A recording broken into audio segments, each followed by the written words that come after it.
Transformasi teknologi digital saat ini merambah di segala bidang, termasuk dalam hal investasi. Emas yang dulu dikenal sebagai komoditas tambang kini mulai dipasarkan secara digital. Dan seperti apa bentuk transformasi investasi emas di setiap masa dan bagaimana perkembangan investasi emas digital di Indonesia? Bersama saya Bella Fauzi, kita akan ulas bersama dalam 30 Minutes with Laku Emas.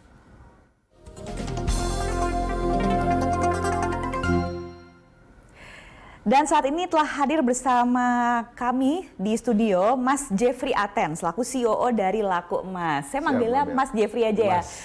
Oke, ini karena masih muda banget dan hari ini kita biar kelihatan muda aja. Memang masih muda. Betul. Ya kan, Mas Jeffrey. Betul. Ngomongin emas. Siap. Nah, ini saya mau nanya nih, sebelumnya bisa diceritain nggak sejarah awalnya emas itu kenapa sih bisa menjadi komoditas yang berharga di Indonesia? Oke, mungkin emas dari zaman dulu pertama kali ditemukan, mungkin sebelum adanya uang, sebelum segala macam, itu bisa dikategorikan sebagai alat tukar juga mungkin zaman dahulu kala. Sebelum mungkin manusia pakai namanya sistemnya barter kali ya. Nah, karena mungkin emas itu ditemukan sebagai sebuah komoditas yang punya value karena mungkin dia sifatnya shining dan juga mungkin sebagai penghantar semikonduktor ataupun penghantar panas yang baik, maka berubah menjadi sebuah komoditas karena mungkin limited ya untuk di dalam komunitasnya, maka disebut emas itu sebagai komoditas. Makanya mungkin sekarang kalau misalnya emas menjadi sebuah investasi, sebagai untuk manufaktur jewelry segala macam, karena sifatnya yang mungkin yang ada di bumi ya, maksudnya komoditas dalam bumi. Jadi sekarang bisa menjadi sebuah hal yang di-value-in banyak orang. Gitu.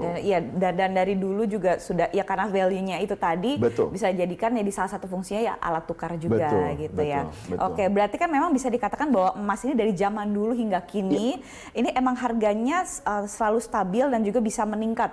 Betul. Mengikuti perkembangan zaman begitu. Betul. Nah, ini faktor-faktor apa yang selalu membuat harga emas itu naik terus, Mas? Sebenarnya kalau kita ngomongin faktor naik atau turun, pasti hampir semua yang kategorinya investasi pasti bisa naik atau turun. Mungkin ada hukumnya namanya supply dan demand. Ada permintaan, ada supply-nya juga, demand dan supply. Nah, kalau misalnya kita ngomongin emas, yang kita ngomongin komoditas itu merupakan komoditas yang terbatas. Karena bumi ini segini-gini aja, dan mungkin emas reserve-nya ataupun persediaan emas juga segitu-gitu aja. Jadi saya rasa suatu saat supply-nya akan semakin menipis. Dan demand-nya bisa suatu saat bisa jadi langka. Entah berapa puluh tahun lagi, berapa ratus tahun lagi. Jadi saya rasa kalau kita ngomongin harga emas cenderung naik, ya pasti di sela-sela dia bullish pasti selalu ada naik dan turun pastinya, tergantung supply dan demand. Tapi mungkin kalau zaman sekarang emas itu pasti dikategorikan tergantung demand dari beberapa industri juga, nggak cuma sebagai investasi di sebuah negara ataupun investasi secara pribadi, tapi kan emas itu dipergunakan untuk beberapa macam hal gitu loh, dari jewelry yang mungkin sekarang lagi pakai. Saya suka banget pakai jewelry emas nih. Selain meningkatkan investasi juga yang ada emasnya, tapi meningkatkan beauty investment juga. Betul, beauty investment, investasi penampilan. Betul. Jadi emas itu memang digunakan di berbagai macam manufaktur juga ya, termasuk mungkin barang-barang elektronik ataupun semikonduktor itu pun juga banyak memakai kandungan emas. Jadi sekarang emas itu udah di berbagai macam lini bisnis juga gitu. Iya, betul, dan dalam bentuk yang beragam juga dalam bentuk yang beragam. Oke, nah ini kan kalau misalnya dilihat dari zaman dulu sampai zaman sekarang gitu, kita kan terus mengalami perubahan, berevolusi. Nah, dari investasi emas sendiri mengalami perubahan itu nggak? Investasi emas mungkin dengan adanya emas digital ini mungkin ada perubahan sedikit. Tapi mungkin semangat investor-investor ataupun kita ngomong penabung-penabung emas, saya rasa semangatnya masih tetap sama. Karena mereka percaya komoditas ini merupakan komoditas yang mungkin paling lama di dunia investasi yang kita ngomongin sebagai alat barter atau alat tukar dari zaman dulu. Dan mungkin emas itu ya baik lagi karena shiningnya, karena mungkin warna goldnya, terus segala macam. Karena mungkin ini dari zaman dulu mungkin ataupun beberapa kartu di bank juga kayak gold ataupun segala macam, kayak ngomongin tentang sebuah strata sosialnya. Kalau gold itu mewah gitu. Jadi itu sebuah eksklusif stigma, gitu, berharga. Sebuah stigma yang saya rasa akan selalu ada di culture kita. Walaupun mungkin banyak precious metal yang lain ya, misalnya yang dari inti bumi, misalnya let's say diamond, let's say platinum dan segala macam. Tapi gold itu kayaknya very common dan hampir semua orang tahu kalau gold tuh pasti di sini gitu iya, stratanya. Betul, stratanya di atas lah ya. Betul. Gold namanya juga. Jadi iya kalau ada sih, perubahan, saya rasa pasti ada perubahan dari cara berinvestasinya aja. Jadi kalau orang dulu mungkin nyari gold, kalau gue beli gold di mana sih? Apa gue mesti datang ke toko emas ataupun kemana segala macam. Tapi mungkin dengan era digital ini, sekarang kita lebih mempermudah. Karena ada beberapa pedagang emas digital yang sekarang udah berlisensi juga, termasuk Laku Emas, itu mempermudah masyarakat mencapai ataupun menggapai si emas-emas ini. Nggak cuma dari yang langsung gede gitu mesti beli 1 kilo atau 100 gram segala macam. Yang which is harganya kan ratusan juta atau 1 miliaran yang kita ngomong. Nggak semua orang punya kapasitas itu. Jadi sekarang kita bisa investasi emas dari pecahan paling kecil. Even dari 50.000 atau 100.000 kalau kita pengen menabung. Oke, gitu. berarti itu dari cara membelinya dipermudah. Dari cara membelinya. Oke, dengan sistem emas digital itu tadi. Oke. Betul. Nah, ini kan sebenarnya tren perubahan investasi emas juga berarti kan berubah yang dari dulu misalnya kita dalam bentuk perhiasan atau emas batangan sekarang bisa dalam bentuk digital gitu ya. Betul. Nah, ini seperti apa nih pergeseran perbedaannya gitu? Kalau jewelry saya rasa pasti selalu ada peminatnya sendiri. Dan saya rasa jewelry itu mungkin ada investasinya tapi mungkin cewek-cewek ataupun laki-laki yang membeli hal ini biasanya untuk hal-hal tertentu, termasuk yang tadi kita ngomongin beauty investment. Mbak Bella pengen elevated looks atau segala macam gitu. Tapi kalau kita ngomongin pergeseran, mungkin kalau kita ngomongin emas digital mungkin industri masih baby ya kita ngomongin. Tapi mungkin yang bergeser adalah orang yang tadi nyimpen emas fisik, yang mungkin yang nggak punya brankas ataupun nggak punya tempatnya ataupun takut hilang segala macam. Mereka berusaha, oh ini ada emas digital nih. Yang sekarang emasnya tinggal ada di saldo aplikasi aja. Kalau handphonenya hilang pun juga saldo masih bisa balik. Kalau mau narik fisiknya juga gampang. Bisa kerjasama dengan CMK Store, which is kita ada Peles, Frank & Co, Mondial yang datang ke mall pun, oh ini saya bisa narik emasnya. Bisa juga datang ke kantor Laku Emas ataupun tarik fisik sampai dikirim ke rumah juga bisa juga. Jadi sekarang mungkin lebih, saya perlu yang digital aja nih kayak lebih praktis, lebih mudah dan lebih cepat. Lebih safe juga lebih karena sebenarnya yang betul. saya tangkap dari penjelasan Mas tadi itu kalau kita punya emas digital itu sebenarnya fisiknya tetap ada. Tetap gitu, ada, betul. Ya kan? Betul. Jadi Karena cuma regulasi caranya pemerintah aja. kita menetapkan semua pedagang emas digital harus memiliki emasnya 1:1. Oke, Gitu. jadi ya kalau kita mau minta fisiknya seperti yang bilang Pasti tadi, ada. pasti ada dan Pasti bisa ada ya. dan bisa. Oke, nah ini masih banyak sekali saya yang ingin ditanya mengenai investasi emas digital, tapi kita harus rehat dulu. Kita akan balik lagi setelah yang satu ini ya. Oke, baik. Pemirsa 30 Minutes with Laku Emas akan segera kembali setelah yang satu ini.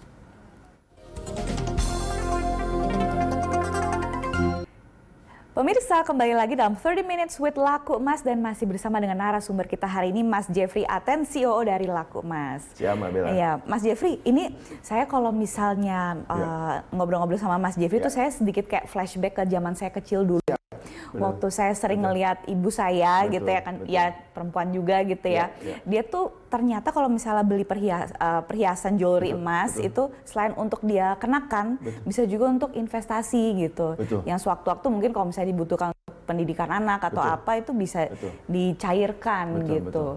Nah. Saya rasa sih kalau saya dari kecil juga kayak hampir rata-rata orang Indonesia ya kayak mungkin hidup di culture yang memang kayak keluarga tuh belinya tuh emas dulu gitu. Iya. Entah sebenarnya nggak mikirin kayak ntar BU nih bisa dijual segalanya, tapi lebih ke arah ini ada value-nya. Jadi sometimes kita ada kenapa-napa atau bayar sekolah ataupun kenapa-napa segala macam sakit dan segala macamnya. Kayaknya perhiasan emas itu bisa jadi suatu hal yang dibandingkan minjem orang lain dan segala macam ini bisa dijual gitu loh. Sometimes. Jadi memang nilai investasinya itu memang lekat di culture Indonesia tuh bahwa emas itu bisa jadi suatu dana darurat lah. Iya.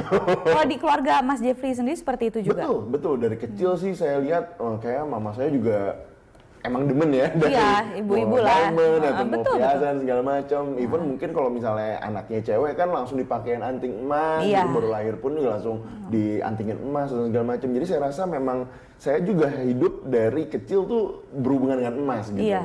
Walaupun mungkin pas udah dewasa baru ngomongin investasi ya. Mungkin dari awal jauh-jauh ya. Saya taunya emas tuh apa sih gitu. Jadi cuma dipakein aja mungkin gitu. Kurang lebih sih kayak gitu. Iya, jadi dari pengalaman waktu kecil itu jadi membentuk persepsi kita ketika dewasa bahwa emang investasi emas itu adalah ya ini barang berharga gitu ya, komoditi yang berharga. Oke, baik. Nah, saya mau lebih membahas dari segi proses penambangan emas nih. Jadi kalau misalnya emas itu kan dari tambang tradisional konvensional hingga menjadi bahan mentah yang dapat digunakan dalam berbagai aplikasi atau berbagai bentuk gitu ya. Bisa dijelaskan nggak itu? Kalau emas itu kan memang hasil bumi ya. Maksudnya emas itu bukan dibuat dari lab ataupun segala macam. Memang emas ada itu, ya. Kalau emas sintetik atau segala macam itu fake lah kita ngomongin. Tapi kalau kita ngomongin emas yang kita tambang asli dari hasil bumi, memang itu di banyak ya konsesi-konsesi Indonesia yang saya rasa Indonesia menjadi top produsen juga di dunia ini. Salah satu yang diperhitungkan lah dari beberapa perusahaan di Indonesia ini yang memproduksi emas. Kalau kita ngomongin kegunaan emas apa aja sih, nggak cuma buat investasi. Baik lagi tadi jewelry sebagai beauty investment juga. Terus mungkin juga di beberapa manufaktur membutuhkan juga gitu loh untuk emas ini. Mungkin kalau misalnya sekarang paling sering tuh kalau kita buka e-commerce mungkin HDMI kali masukin ke TV, sekarang gold plated loh, lebih bagus gambarnya atau segala macam dibandingkan pakai yang biasa misalnya. Jadi kan memang gold ini memang dibutuhkan untuk di keseharian juga, dari alat elektronik ataupun investment, benar-benar investment gold bar ataupun yang kita pakai which is jewelry. Iya ini paling dekat nih dalam kehidupan wanita nih. Betul. Terasa manfaatnya soalnya. Iya, oke. Tapi kan ini sebenarnya kan ya ada emas fisik, emas digital, tapi sebenarnya kan emas digital itu ada bentuk fisiknya juga. Ada gitu bentuk kan. fisiknya. Nah ini saya masih mau bertanya ke arah situ nih. Jadi sebenarnya emas digital itu apa dan bagaimana teknologi blockchain ini telah mengubah cara emas diperdagangkan dan juga dimiliki oleh individu? Benar. Kalau sebenarnya kalau di Indonesia sekarang kita ngomongin blockchain pasti orang taunya kripto ya kan, karena itu teknologi yang ada di kripto. Tapi kalau misalnya kita ngomongin emas, apakah bisa di blockchain? Saya rasa ada beberapa blockchain yang memang basisnya emas, teknologinya blockchain itu emas. Ataupun juga ada beberapa di negara lain yang jualnya sama, digital gold juga, tapi basisnya blockchain. Jadi masing-masing user tuh tahu, ada yang jual, ada yang beli, ataupun user bertambah atau emas yang ada di close up-nya berapa. Jadi saya rasa teknologi-teknologi itu memang sekarang mempermudah juga dan meningkatkan kepercayaan masyarakat untuk yang mempelajari untuk teknologi blockchain pastinya gitu. Tapi kalau kita ngomongin emas digital di Indonesia, saya rasa paling simpelnya adalah kalian punya emas digital di rumah itu sama dengan kayak emas fisik juga gitu. Jadi kalian punya emas fisik sama emas digital itu sama sebenarnya, cuma hanya penyimpanannya aja yang berbeda. Oke, jadi cara penyimpanan sebenarnya kan. Nah, terus bisa dijelaskan lebih detail lagi nggak sebenarnya apa sih manfaat dari emas digital jika dibandingkan dengan emas fisik dalam hal keamanan, likuiditas, dan juga kemudahan akses? Oke, paling gampang sih kemudahannya dulu nih. Kalau cara dapetin emas fisik mungkin perlu keluar rumah dulu, jalan dulu, bayar parkir, bayar bensin segala macam sampai ke tokonya. Itu aja sebenarnya udah cost. Kalau kita ngomongin investor atau investasi, itu kan pasti kan seminimum mungkin cost-nya nih untuk mendapatkan investasi ini. Hemat mau itu saham, mau itu kripto, mau itu segala macam. Fisik itu pasti ada cost yang lebih. Karena kita mesti keluar rumah, ataupun kita dari e-commerce juga pasti ada biaya ongkir dan segala macamnya. Gitu. Iya sih. Tapi kalau misalnya emas digital, kalian tinggal download aplikasinya aja, terus langsung dapet tuh balance saldo emasnya. Dari rumah juga bisa? Dari rumah juga bisa, ambil tiduran rebahan. Kan zamannya rebahan aja, langsung bisa dapat. Kaum rebahan ya? Kaum rebahan, gitu. Kalau mau masalah likuiditas, saat mau jual juga dari aplikasi, jual langsung masuk ke rekening Mbak Bella langsung. Tanpa harus telepon sini atau segala macam, nyari bayar, ataupun datang ke toko emas mana, belum lagi nego sama engkong-engkong yang jualan ataupun pedagangnya. Jadi repot ya? Sekian sih mau dinaikin dikit. Jadi memang ada prosesnya itu, dan kita di emas digital ini mengeliminasi itu semua. Dan mempercepat semua proses mau jual, mau beli, segala macam. Itu sih bedanya sih. Dan mungkin di digital itu punya harga yang lebih murah karena tidak ada biaya sertifikat dibandingkan yang fisik. Jadi orang yang membeli emas digital pasti dia ngelihat kemudahan dan juga pricingnya juga lebih kompetitif dibandingkan emas fisiknya. Iya, bisa banyak yang lebih di save ya. Betul. Kan nggak ada ongkir kan. Betul. Iya kan. Oke. Tapi kalau untuk segi keamanan sendiri bagaimana? Kalau segi keamanan, karena mungkin emas digital ini masih baru, tapi kita sudah didukung oleh pemerintah juga nih dengan ada regulasi dan regulator juga. Jadi kita udah under Bapepti dan semua emasnya kita kalau di Laku Emas itu masuk ke ICDX, which is depository kita. Jadi emasnya tuh dikelola sama regulator. Yang which is kita nggak bisa ngapa-ngapain, kita nggak mau menyalahgunakan. Yang jelas kita sebagai Laku Emas kita menjalankan usaha ini sebagai amanah lah dana masyarakat kita gunain dengan baik. Iya, menggunakan dengan baik dan mengikuti peraturan yang Peraturan sudah ada, betul. dibuat oleh pemerintah ya. Pastinya. Kan semuanya sudah diatur dalam regulasi gitu. Pastinya. Oke, baik. Tapi sebenarnya sejak kapan sih emas fisik ini mulai beralih ke emas digital? Emas digital itu baru sekitar 3 tahunan inilah. Dari 2019-2020 tuh startnya, sekarang udah kurang lebih 3 tahunan. Dan saya rasa sih peminatnya surprisingly cukup tinggi ya. Dengan mungkin kalau kita ngomongin jumlahnya, jumlah nasabah si emas digital ini dari seluruh pemain mungkin around 2 jutaan, mungkin sekarang udah mau 3 jutaan. Ya mungkin masih jauh dibandingin saham yang mungkin sekarang udah 11 juta. Ya kan baru 3 tahun, masih ya, baru. Kripto, ya tapi kalau kripto pun juga sekarang udah hampir 25 juta investornya. Jadi saya rasa memang kita masih butuh waktu, tapi saya rasa namanya emas tadi, potensinya di Indonesia tuh culture-nya cukup lekat. Kayak dari tadi kita ngomongin orang tua kita, ataupun orang-orang tuh lebih suka emas segala macam. Saya rasa potensinya masih tinggi sih. Masih tinggi. Di Indonesia ini. Iya, iya. Gitu. Dan ini laku emas adalah salah satu yang bisa kita lihat nih kalau mau berinvestasi, betul, Mas ya. Betul. Oke, nanti saya akan tanya lebih jauh mengenai laku emas, tapi kita rehat dulu ya. Kita lanjut lagi Mas setelah yang satu ini. Baik pemirsa, jangan kemana-mana, kami akan kembali sesaat lagi.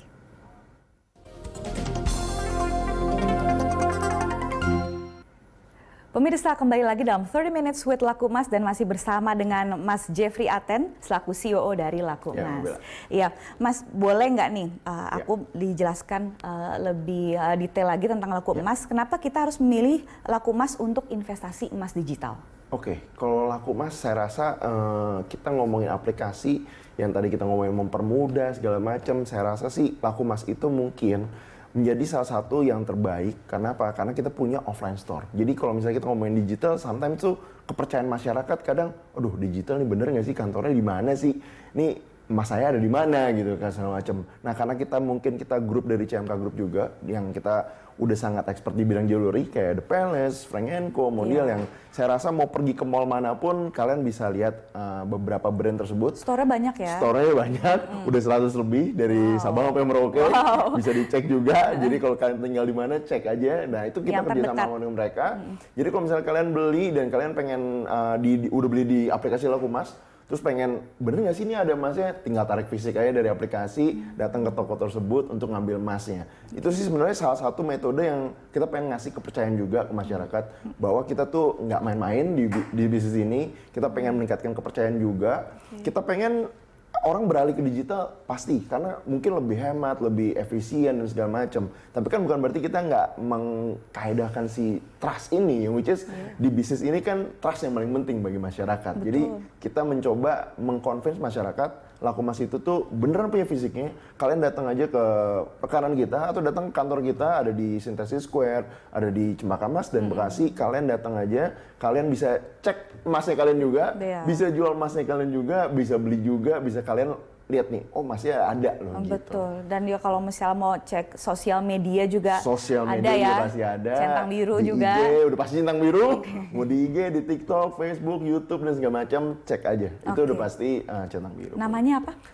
Kalau di IG Laku Emas, kalau di TikTok itu lakuemas.official, di YouTube juga Laku Emas. Jadi cek aja semua sosial media kita, mau informasi, mau apapun kita ada di situ. Iya, terpercaya pokoknya terpercaya, ya. Pasti. Oke, baik. Nah, ini kan Mas Jeffrey kalau kita ngomongin tentang emas, ini kan sebenarnya memang yang tadi kita sudah omongin sebelumnya dari zaman orang tua kita, emas itu kan sebenarnya juga sudah dianggap sebagai komoditi yang berharga gitu. Betul. Tapi sebenarnya bisa nggak sih semua generasi ini mengakses Laku Emas dan sekarang tuh seperti yang udah dijelasin tadi udah ada toko-tokonya juga gitu. Terus kalau kita ngomongin semua generasi, mungkin dulu mungkin 5 tahun lalu atau bahkan 10 tahun lalu mungkin kita ngomong old money doang nih, ataupun betul, yang baby boomer nih, ataupun bapak-bapak atau ibu-ibu aja yang demen kayak gini. Sampai sekarang juga saya ada pikiran seperti itu. Gitu. Tapi saya rasa dalam 3 tahun ini, apalagi mungkin dengan ada culture di luar sana, let's say misalnya kayak film deh Money Heist, itu kan mengangkat emas gitu loh, maksudnya. Dulu mungkin orang ngomongin investasi ataupun bank itu isinya uang, bank itu isinya apa, tapi ternyata pas di film ini tuh kayak happening all around the world, sampai ada yang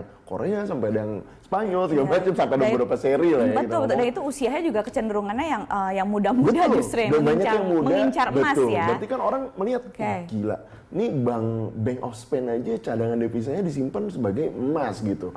Jadi saya rasa emas itu fit nggak sih ke semua profil risiko? Saya rasa hampir semua trader ataupun investor dunia sekalipun, mereka emas itu pasti jadi lauk pauk yang ada di situ, udah kayak nasi kayak gitu loh. Jadi kalau kita mau bikin investasi portofolio, pasti itu pasti selalu ada emasnya.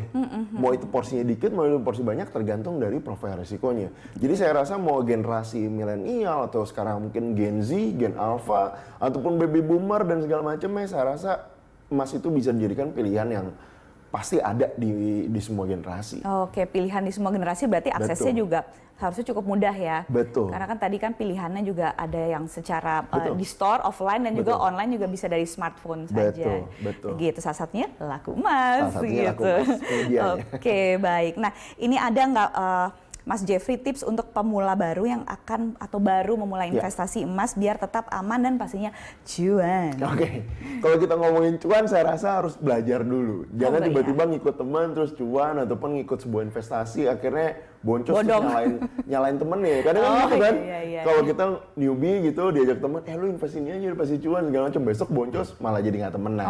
Saya rasa sih kalau kita ngomongin investasi bagi yang pemula atau segala macam, pastiin dulu, belajar dulu. Investasi apa yang kalian masuk. Misalnya saya investasi emas. Investasi emas saya merasa sih itu yang paling beginner. Kenapa?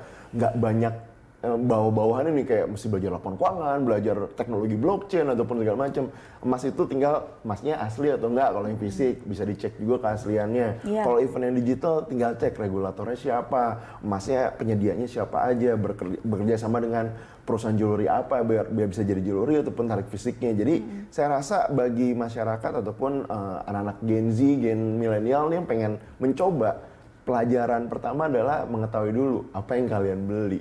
Itu sih yang paling berharga saya pikir. Iya betul, jadi diedukasi dulu dirinya. Betul. Dan biasanya juga kalaupun cuan juga bukan yang dalam waktu dekat gitu ya. Betul. Ya kalau misalnya kita ngomongin cuan dalam waktu dekat, saya rasa banyak instrumen lain yang saya rasa high risk high return, bisa cuan cepat, bisa boncos cepat juga. Tapi kalau kita ngomongin emas, saya rasa tergantung profil risiko lagi. Emas itu biasanya buat long term, bisa juga buat ya investasi beauty, ya kan? Betul, yang tergantung saya bentuk lakukan. emasnya gitu. Iya, jewelry juga bisa, jewelry ya juga kan? bisa. Kalau emang emas batangan juga bisa. Atau sebenarnya mau flexing mungkin kayak rapper emas ini diiniin juga. Wah iya benar. Itu bisa meningkatkan confidence juga. Confidence, iya, dan followers juga, ya kan? Pasti. Karena mewah. Oh, benar sih. Iya. Oke, jadi seperti itu kurang lebih ya tips dari Mas Jeffrey. Nah, ada nggak nih Mas promo-promo menarik dalam waktu dekat dan juga mungkin target tahun ini apa yang mau dicapai dari Laku Emas? Oke, saya rasa saya dengan asosiasi pedagang emas lainnya, pedagang emas digital, kita memang bersama-sama bekerja sama. Selain jadi kompetitor juga sebagai kita mau meningkatkan industrinya ya. Iya, saya rasa sih kalau target ya, kalau ngomongin target, kita pengen sebenarnya nasabahnya lebih tahu gitu, banyak di luar sana karena investor emas fisik saya rasa banyak sekali. Dari 280 juta warga negara Indonesia, saya rasa hampir setiap rumah dimanapun, mau di apartemen, mau di rumah, saya rasa di dalamnya pasti ada produk emas. Iya ya, mau kan turunannya banyak ya. Mau itu dia memang invest gold bar, saya rasa pangsa pasarnya besar sekali. Dan saya rasa kita ngomongnya bukan kilo-kilo lagi, tapi tontonan pasti. Karena memang emas itu ya lekat di Indonesia ini. Jadi saya rasa targetnya ini supaya menjangkau masyarakat yang lebih luas. Dan balik lagi untuk masyarakat yang mungkin nggak bisa langsung beli yang 1 kilo, 1 gram segala macam.